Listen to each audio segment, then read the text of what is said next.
ద్వారకానగరానికి రాజైన శ్రీకృష్ణుడు చిన్నప్పుడు గోకులంలో చదువుకున్నప్పుడు అతనికి ఒక అత్యంత స్నేహితుడు ఉన్నాడు, సుదామ. వాళ్ళు ఇద్దరూ గురుకులంలో కలిసి విద్యలు అభ్యసించారు. కృష్ణుడు రాజకుమారుడు అయినా, సుదామ ఒక పేద బ్రాహ్మణ కుటుంబానికి చెందినవాడు.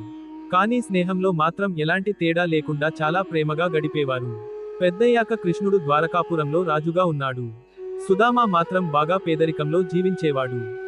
తన భార్య సూచనతో, సుదామ చాలా సంకోచంతో కృష్ణుడి దగ్గరకు వెళ్ళాడు. తన దగ్గర కానుకకు ఏమీ లేక, పావురపు అన్నం అటుకులు కొంచెం కట్టిపెట్టుకొని తీసుకెళ్లాడు. సుదామ ద్వారకాకు చేరుకున్నప్పుడు, కృష్ణుడు అతన్ని దూరం నుంచి చూసి పరుగు తీసుకుంటూ వచ్చి ఆలింగనం చేసుకున్నాడు. రాజసభలో ఉన్నవారందరినీ ఆశ్చర్యపరిచాడు. కృష్ణుడు స్వయంగా స్నేహితుడికి పాదాలు కడిగి, ఎంతో గౌరవించాడు. సుదామ తీసుకువచ్చిన పొట్టతడిపే పావురపు అన్నం తిన్నాడు. అది అతనికి అమూల్యమైన భోజనం. సుదామ తన దారిద్ర్యం గురించి ఒక్క మాట కూడా చెప్పలేదు. కాని కృష్ణుడు స్నేహితుడి హృదయాన్ని చదివి, అతని ఇంటిని సౌఖ్యాలతో నింపాడు. సుదామ తిరిగి వెళ్ళినప్పుడు అతని చిన్న గుడిసె బంగారు మహలుగా మారింది.